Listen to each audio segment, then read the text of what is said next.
All right, so here we go. Chapter 9, Section 1, apply the distance and midpoint formula. So this is going to be some of the vocab we're going to do. It's not really vocab. This is the distance formula. You've seen it before. Nothing new. Do you have to memorize it? Probably not, but it's not that hard to memorize. And then the midpoint formula, we'll talk about that as well. Before we get started, though, I kind of want you to practice these 3 problems right here. Pause the video, give it a try. Come back, see if you got it right. All right, this is what I hope you got. You got to be kind of careful with the signs. It's tricky when you put it on the calculator. Just don't forget that. This is 5. Simplified version here is 2 times 37. And then here, all you have to do is add them together and divide by 2 to get the average. All right, so let's start right in here. You've done this before, so it's kind of a review, so it shouldn't take too long.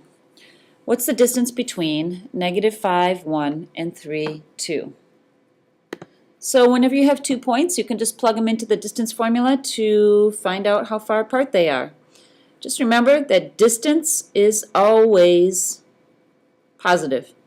So this time when you take the square root, we're not going to worry about the negative version of it. So you notice x2, x1. If it helps to keep things straight, label your coordinates. x1, y1, first point, second point. So you can plug it in correctly. So D equals x2 is -3 minus x1, which is minus a negative, squared, plus 2 minus 1 squared. So that's plugging in the numbers. Signs are always the culprit. They always trip you up if you're not real careful. So take your time with that. And then this is equal to the square root of 2 squared plus 1 squared. So that's 4 plus 1 equals the square root of 5. So that's the distance between those two. Again, no negatives. Distance won't be negative here. All right, so you're going to use these coordinates to see if the triangle is scalene, isosceles, or equilateral. How's that for some geometry terms? Scalene is when all the sides are different. Isosceles is when 2 sides are equal or congruent. Equilateral is when all sides are congruent. So first thing I'm going to do just for visual is I'm going to plot these points. -3 up 3 is D. Over 2 up 1 is E. -2, -2 is F, and I'm just going to connect them. So then to decide which triangle it is, I got to find the distance between each of these. So I'm going to start with this distance here between D and E. And I'm just going to use the distance formula. 2 plus 3 squared plus 1 minus 3 squared. You may say, where'd you get plus? That's because I did x2 minus a -3 and became plus 3 here.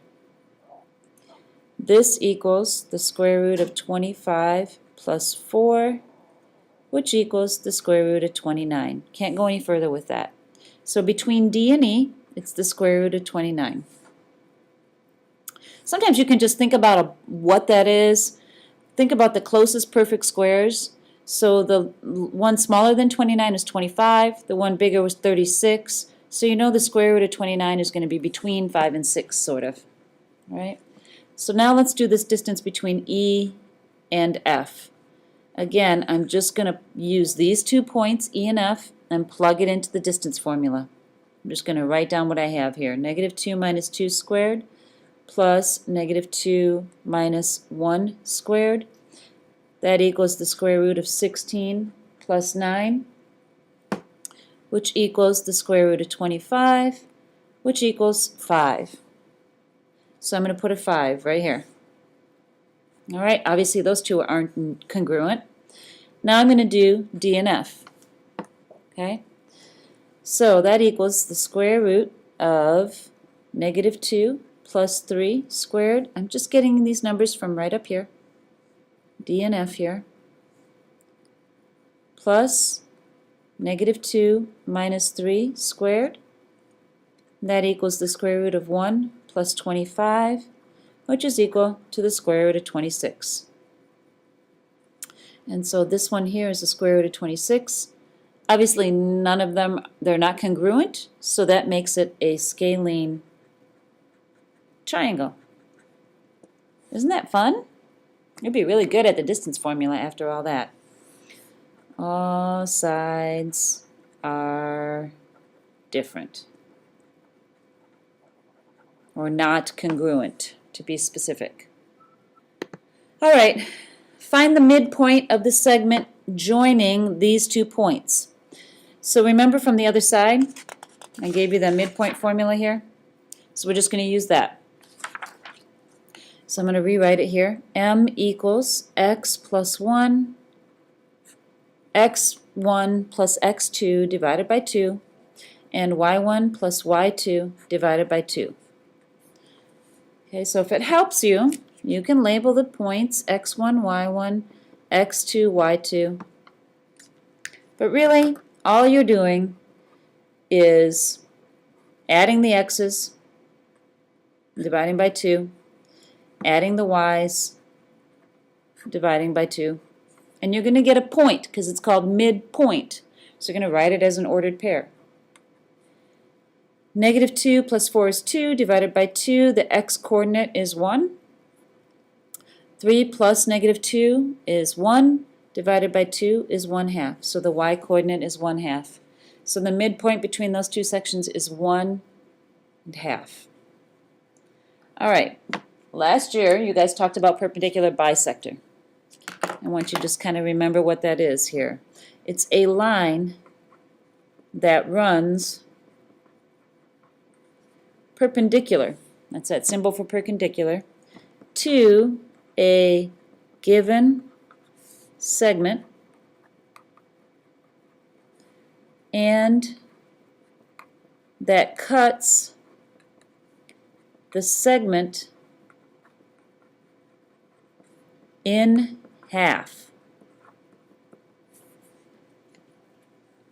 And the place where that occurs is a midpoint. All right, so what that means, what you have to do next is you're going to find the perpendicular bisector given 2 points. All right, so I wrote down the steps here, kind of helps. This is how you do it, but let's go down here, and we're actually going to use point-slope form, which is very handy-dandy for this process. All right, so write an equation for the perpendicular bisector of the segment joining these 2 points. So if you kind of think about what you're doing here, I'm just going to draw a little coordinate plane. Not real big. You don't necessarily have to do it. I'm kind of going to sketch these points. Over 5, up 4, negative 1, 6. So let's say I have a segment joining those 2 points right there. 5, 4, negative 1, 6. I want to find the equation of the perpendicular bisector. So I'm going to try and find a line that's perpendicular to this line. I know I didn't draw that very well. Sorry about that. But perpendicular means it forms a right angle, and it cuts it exactly in half. So that means this point is going to be the midpoint of that line, which means it's also on this line. So what I need to do is I need to find the slope of this line, which is perpendicular to this line, and I need a point. So I can do both of those things following this process here. So number 1 says find the slope of the original line. So I'm going to do that. Slope of the original line. And when I have 2 points, all I have to do is do change in y over change in x.